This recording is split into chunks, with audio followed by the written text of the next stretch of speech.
Oh, may bisita kami ngayon ah. Ayan oh. Mabait na Wala, bata. kaya yan, baka suka sa. Ano yan? Baon. May baon na. May ano ah, anting-anting. Kawawa naman ginising para sumama. Ano ka itong lugar? Basay. Basay. Ito, driver to ng truck. Si Ibon, baka alam ni Ibon. Babay, Bon. Kaya nga istorya sa ako, kung namin kung dalan ng Marvin, kaya sa Pasay mo. Siguro kasi lahat naman. Humiling kamugyot. Sa una, damo ni Kwan. Mga anak ni Kwan. Ang puti na siya ng tubo. Matamis gayo, sweet king. Kumok kayo.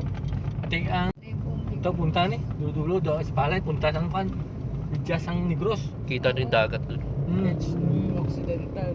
Kapitan lang tayo sa palay. Edge ng Oriental.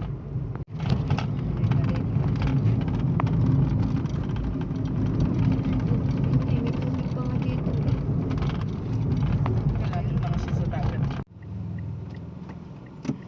Sabi ng agin.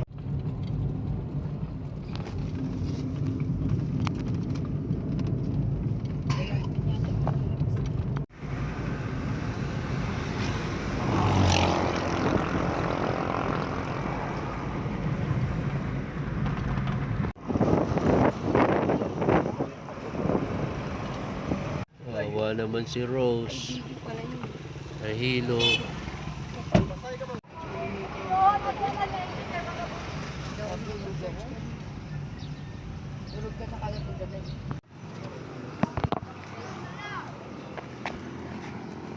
Lalak ka ba? Naglakas ako loob. Bago ko sinara.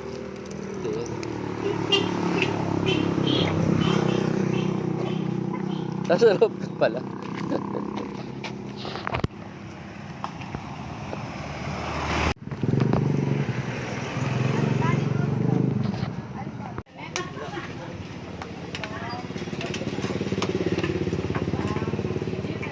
Ganda sa agad mo sa taas.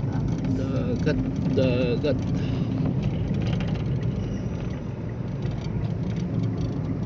Ito na yung boundary. Sangke, amo ni sangke oh, dito nang ngali Bulawan. Lubaan. Ayan, ito na. Mari. And right now, this is what the Lord reveals unto me. Akong topic mga igsoon, nagawalan niya siya seasons of life. Hallelujah. So before we start, ingon siya nga, kuan, kanang, unsa may nakita niyo mo sa kahoy. Ingon niyang anak, ang kahoy is, wala na bunga. Wala na, sama na lang muhatag imong auntie, muhatag imong uncle. No, karang igsoon, ako ang ingnon. Nga wala na dyan ko ka, pangayo bitaw.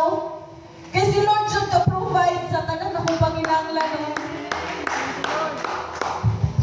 And I learned from every season bitaw na to wait.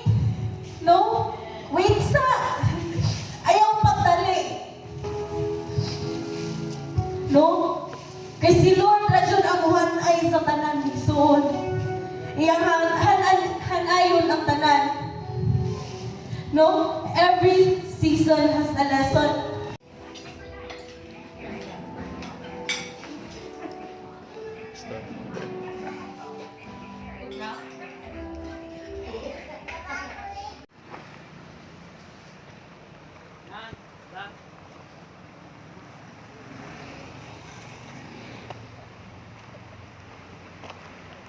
Kuli papa. Hoy, isa alalayan mo siya. Baka mapaltok.